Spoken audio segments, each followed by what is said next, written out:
Anime fans அனைவருக்கும் வணக்கம். இன்னைக்கு நம்ம சோலாண்ட் எபிசோட் 169 தான் பார்க்க போகிறோம். போன எபிசோட் எங்கே முடிஞ்சிருக்கோம்? நம்ம மூபாய்க்கு அந்த பிளாக் டெஸ்ட் அப்படிங்கிறது கொடுக்கப்பட்டிருக்குமா. இப்போ மற்றவங்க இருக்காங்கல்ல, அவங்க வந்து தனக்கு என்ன டெஸ்ட் வரப்போகுது அப்படின்னு சொல்லிட்டு வெயிட் பண்ணிக்கிட்டு இருக்காங்க. மொத்தமாக 5 பேருக்கான டெஸ்ட் அப்படிங்கிறது அங்கே லோட் ஆகிட்டு இருக்கு. முதல்ல இந்த ஷாங் இருக்கால, அவளுக்கு தான் டெஸ்ட் அப்படிங்கிறத கொடுக்குறாங்க. அவளுக்கு பார்த்தீங்கன்னா எல்லோ கலர் டெஸ்ட் தான் வருது. அந்த சீ ஹார்ஸ் மாஸ்டர் இருக்கார்ல, அவர் என்ன சொல்கிறாரு, ஒன்றும் பிரச்சனை இல்லைம்மா, இந்த டெஸ்ட் வந்து உன்னோட உயிருக்கு எந்த ஆபத்தும் கொடுக்காது, நல்லது தான் அப்படிங்கிறாரு. இப்போது மற்றவங்க இருக்காங்கல்ல, அவங்களுக்குமே டெஸ்ட் அப்படிங்கிறது லோட் ஆகுது. இப்போ இவங்க எல்லாருக்குமே பிளாக் கலர் டெஸ்ட் அப்படிங்கிறது கொடுக்கப்படுது. ஜூஜிங்க்கு பிளாக் லெவல் 5 டெஸ்ட்டும், நம்ம ஆஸ்காருக்கும் ஃபேட்டிக்கும் பார்த்தீங்கன்னா பிளாக் லெவல் 6 டெஸ்ட்டும் கொடுக்கப்படுது. இந்த மனுஷன் என்ன பண்றதுனே தெரியாம திகைச்சு போய் நிக்கிறான். ஏன்னா அவர் என்ன சொல்றாரு, இவருடைய வாழ்நாள்ல 4 பிளாக் கலர் டெஸ்ட் ஒரே நாள்ல கொடுத்து நான் பார்த்ததே இல்லை அப்படிங்கிறாரு. இப்போ ஆஸ்கார் எல்லாம் ஜாலியா வந்து பார்த்துக்கிட்டு இருக்கான். அடடா, நமக்கு லெவல் 6 கொடுத்துருக்காங்களே அப்படின்னு யோசிச்சுக்கிட்டே இருக்கும்போது திடீர்னு பார்த்தா அந்த பில்லர் ரெட் கலர்ல மாறுமா. யாருக்குடா அது ரெட் கலர் டெஸ்ட் அப்படின்னு பார்த்தா நம்ம ரோராங்கு தான். இதை பார்த்த உடனே அந்த ஐலாண்டே வந்து ஸ்தம்பிச்சு போகுதுங்க. அந்த இடத்துல ஒரு பில்டிங் இருக்கு, அதுக்குள்ள ஒருத்தி உட்காந்து மியூசிக் வாசிச்சுக்கிட்டு இருக்கா. இந்த டெஸ்ட்டோட இன்ஃபர்மேஷன் வந்து அவளுக்குமே போகுது. ஆக்சுவலாக இப்போ ரோராங்குமே இது என்ன டெஸ்ட் அப்படிங்கிறது புரியல. ஸோ அவள் கீழே இறங்கி வந்தோடனே இவர்கிட்ட கேட்குறா, இந்த மாதிரி இது என்ன டெஸ்ட்டுங்க அப்படின்னு கேட்கும்போது அவர் என்ன சொல்கிறாரு, இது வந்து டாப் டயர் டெஸ்ட் அப்படிங்கிறாரு. இதில் மொத்தமாக 7 டெஸ்ட் இருக்கும். இதை இவ சக்ஸஸ்ஃபுல்லாக கம்ப்ளீட் பண்ணிட்டா அப்படின்னா இந்த ஹைஷன் ஐலாண்ட் இருக்குல்ல, இதுக்கு அடுத்த லீடர் இவ தான். ஸோ அடுத்த வாரிசுக்கான டெஸ்ட் தான் இது. இப்போ நம்ம மக்களுக்கு ஒரே கேள்வி தான், இவளுக்கே வந்து லீடர் ஆகிறதுக்கான ஒரு டெஸ்ட் அப்படிங்கிறது கொடுத்துட்டாங்க. இப்போ நம்ம தங்சானுக்கு என்ன கொடுக்க போகிறாங்க தெரியலையே அப்படின்னு சொல்லிட்டு யோசிக்கிறானுங்க. இப்போ தங்சான் என்ன பண்ணுறான், ஷாவை கொண்டு போய் ரோராங் கிட்ட விட்டு போகிறான். ஏன்னா கூட கூட்டு போக முடியாதுல்ல. போயிட்டு எனக்கு அந்த டெஸ்ட்டை ஆரம்பிங்க அப்படிங்கிறான். அந்த மனுஷமே ஸ்டார்ட் பண்ணுறாரு. மற்றவங்களுக்கு வந்த மாதிரி அந்த பில்லரில் எந்த ஒரு லைட்டுமே இல்லை. ஆனால் வானத்துலேருந்து டைரெக்டாக ஒரு எல்லோ கலர் லைட் இவனை நோக்கி வருதுங்க. அதாவது கோல்டன் கலர் லைட்டு. இப்போ இவருக்குமே என்ன கேள்வினா, இவனோட உடம்புல அந்த ஓஷன் காடோட எனர்ஜியை இவரால் ஃபீல் பண்ண முடியுது. ஸோ இவனுடைய பவர் என்னன்னு இவருக்கும் பார்க்கணுன்னு ஆசை தான். இப்போ தங்சானை சுற்றி இருக்கக்கூடிய அந்த கோல்டன் கலர் லைட்டு அது வந்து எல்லாருடைய கவனத்தையுமே ஈர்க்க ஆரம்பிக்குது. இந்த மனுஷன் லிட்டரலாக முட்டி போட்டாருங்க. காட் ஆஃப் ஓஷனுடைய பவர் போல தெரியுது. இது பத்தாததுக்கு ஏகப்பட்ட பீஸ்ட் இந்த இடத்த நோக்கி வந்துகிட்டு இருக்கு. திடீர்னு என்ன நடக்குது, அந்த கோல்டன் லைட் அப்படிங்கிறது ரெட் கலராக மாறுதுங்க. அந்த ரெட் கலர் லைட்டோடைய பவர் பயங்கரமாக இருக்கு. இப்போ அங்கே வந்து பார்த்தீங்கன்னா டாப் டியர் லெவல் 1 அப்படின்னு சொல்லிட்டு காட்டுது. அதே சமயத்தில் ஏகப்பட்ட பீஸ்ட் இந்த ஒரு இடத்த நோக்கி வந்துகிட்டு இருக்கு. அது மட்டும் இல்லாமல் நிறைய மக்களும் அந்த இடத்துக்கு வந்து முட்டி போட ஆரம்பிக்கிறாங்க. அடுத்து என்ன நடக்குதுன்னா, நம்ம ஷாவ் ஓரமாக நின்று இருந்தால அவன் மேலே ஃபுல்லாக கோல்டன் லைட்னிங் அப்படிங்கிறது வர ஆரம்பிக்குது. அவளுமே தங்சானை நோக்கி அப்படியே பொறுமையாக பறக்க ஆரம்பிக்கிறா. இவனுங்களுக்கு என்ன நடக்குதுன்னே தெரியாமல் பொறுமையாக முழிச்சுக்கிட்டு இருக்கானுங்க. அதே சமயத்தில் பீஸ்ட் அப்படிங்கிறது வந்த வண்ணமாக இருந்துக்கிட்டே இருக்கு. இப்போ கடைசியாக அவன் என்ன பண்ணுறா, தங்சான் கிட்ட போன உடனே அந்த கோல்டன் லைட் அப்படிங்கிறது பயங்கரமாக வருதுங்க.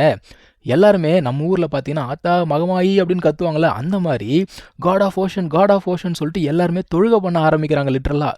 மனுஷங்க மட்டும் இல்லாமல் பேர்ட்ஸ் அனிமல்ஸ்ன்னு சொல்லிட்டு எல்லாமே ப்ரே பண்ண ஆரம்பிக்குதுங்க. இப்போ 2 பேருமே கீழே இறங்கி வந்துட்டாங்க. தங்சான் கேட்குறான், இந்த கோல்டன் டெஸ்ட்னா என்ன அப்படின்னு கேட்குறான். நான் வந்து 9 சேலஞ்சஸ் பாஸ் பண்ணும் போல தெரியுது அப்படின்னு கேட்கும்போது எனக்கு தெரியாது அப்படிங்கிறாரு. சரி, அப்போ இவளுக்கு எதுக்கு டாப் டியர் லெவல் 1 டெஸ்ட் கொடுத்தீங்க அப்படின்னு கேட்டால் அதுவுமே எனக்கு தெரியாது அப்படிங்கிறான் மனுஷன். இப்போ அங்கே வேற ஒரு குரல் கேட்குதுங்க. அந்த குரல் என்ன சொல்லுது, அவங்ககிட்ட கேள்வி கேட்காத, அவங்ககிட்ட பதில் கிடையாது.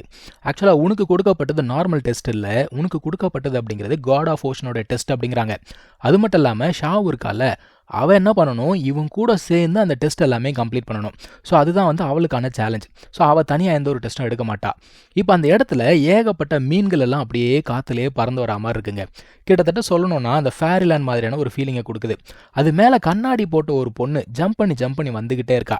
ஆக்சுவலாக இந்த பொண்ணு வந்து பார்த்தீங்கன்னா இந்த ஐலாண்டோட லீடர் கிடையாது. அவ கீழே இறங்கி வந்ததுக்கு அப்புறம் தான் இந்த ஐலாண்ட் லீடர் அப்படிங்கிறவங்க வர ஆரம்பிக்கிறாங்க.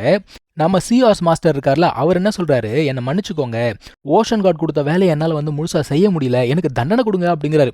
ஆக்சுவலாக அந்த ஒரு லேடி அப்படியே கீழே இறங்கி வராங்க.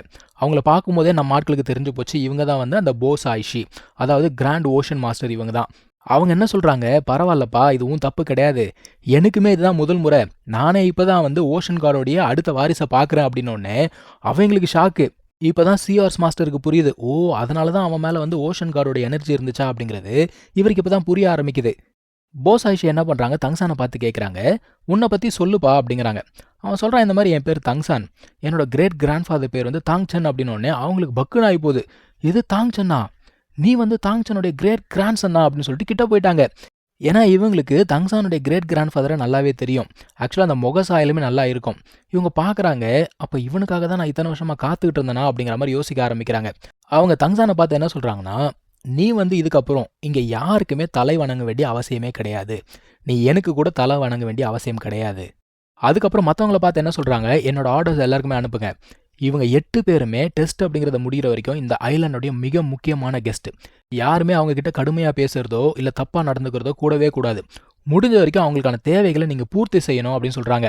அதுக்கப்புறம் தங்சானை பார்த்து என்ன சொல்கிறாங்க, அவனுக்கு மொத்தமாக 9 டெஸ்ட் இல்லை, வருஷத்துக்கு ஒரு டெஸ்ட்டாவது நீ கண்டிப்பாக கம்ப்ளீட் பண்ணியே ஆகணும் அப்படிங்கிறாங்க.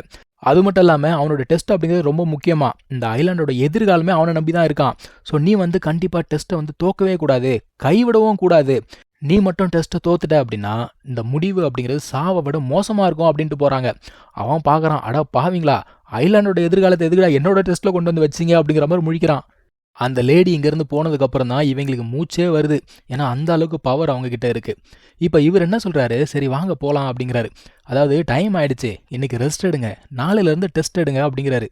சரி வாங்க போகலாம் அப்படின்னு சொல்லிட்டு பக்கத்தில் இருக்கக்கூடிய சிட்டிக்கு கூப்பிட்டு போகிறாரு. ஆக்சுவலாக இவங்க போகிறது ஒரு காட்டு வழி பாதை தான். இவங்களாம் சந்தோஷமாக போகிறாங்க. ஆனால் இந்த ஷியாங் இருக்கால்ல, அவளுக்கு மட்டும் மிகப்பெரிய வருத்தம். ஏன்னா அவளுக்கு எல்லோ கலர் டெஸ்ட் கிடச்சிச்சு இல்லையா. ஆக்சுவலாக அந்த ஒரு சிட்டி பார்க்குறதுக்கே பயங்கரமாக இருக்குது. அந்த இடத்துல மொத்தமாக 7 பீம்ஸ் ஆஃப் லைட் அப்படிங்கிறது இருக்குது. அதாவது மொத்தமாக 7 சிட்டி இருக்காமா. இவங்க 7 கார்டியன்ஸ் இருக்காங்களே, ஒவ்வொரு சிட்டிக்கும் ஒவ்வொரு கார்டியன்ஸ். இந்த இன்ஃபர்மேஷன் எல்லாமே பேசிக்கிட்டு அவர் என்ன பண்ணுறாரு, சிட்டிக்குள்ளே கூப்பிட்டு போகிறாரு அவங்கள. இந்த 7 சிட்டி சொன்னாங்க இல்லையா, ஒவ்வொரு சிட்டிக்குள்ளும் பார்த்தீங்கன்னா கிட்டத்தட்ட 1000 பேர் இருக்காங்களாம். எல்லாருமே அந்த ஓஷன் காடோடைய ஃபாலோவர்ஸ் தான். இருந்தாலுமே நம்ம மூபா என்ன கேட்குறான், இல்லையே கணக்கு ஏதோ சரியாக வரலையே அப்படிங்கிற மாதிரி கேட்குறான். ஆக்சுவலாக இன்னும் ஒரு 3000 பேர் இருக்காங்க. அந்த 3000 பேர் வந்து ஓஷன் காடோடைய டெஸ்ட்டை பாஸ் பண்ணி அவருக்கு வந்து பாதுகாவலராக இருக்காங்க. ஸோ இப்படியே இதெல்லாம் பேசிக்கிட்டு அந்த ஒரு சிட்டிக்குள்ளே போய்கிட்டு இருக்காங்கப்பா. நம்ம ஆட்கள் அப்படியே பராக்கு பார்த்துக்கிட்டே போகிறாங்க உள்ளுக்குள்ளே. இவங்களுக்கு ராணுவ மரியாதையெல்லாம் கொடுத்து வரவேற்கிறாங்கப்பா. இப்போ நம்ம ஆஸ்கர் என்ன பண்ணுறான், சும்மா சுற்றிக்கிட்டு இருக்க ஒரு ஆமையோட வாயிலேருந்து எதையோ பிடுங்க, அது நறுக்குன்னு கடிச்சு விட்டுருமா. என்னடா இது கடிச்சிடுச்சே அப்படிங்கிறான். ஆமாம், சும்மா இருக்கிறதுன்னா கடிக்க தாண்டா செய்யும் அப்படிங்கிறாங்க. இந்த ஷியாங் இருக்கால்ல, அவள் மட்டும் சோகமாக இருக்கா. அவளை ஏதாவது சரி பண்ணணும்னு சொல்லிட்டு அவன் என்ன பண்ணுறான், ஒரு ஸ்டார் ஃபிஷ்ஷை வாங்கிட்டு வந்து அவள் தலையில் வைப்பானா. அது பறந்துட்டு போகுது. அது பின்னாடியே நம்ம ஷாவு இருக்கால்ல, அவள் துரத்துக்கிட்டே போகிறா. ஸோ இப்படியே அட்டகாசம் பண்ணிக்கிட்டு அவங்க தங்க போகிற இடத்துக்கு வந்து சேர்ந்துட்டாங்க. இதோட இந்த ஒரு எபிசோட் முடிஞ்சிருச்சுங்க. நம்ம அடுத்த எபிசோடில் கண்டினியூ பண்ணலாம். தேங்க்யூ ஸோ மச் ஃபார் வாட்சிங். Take care. பாய்.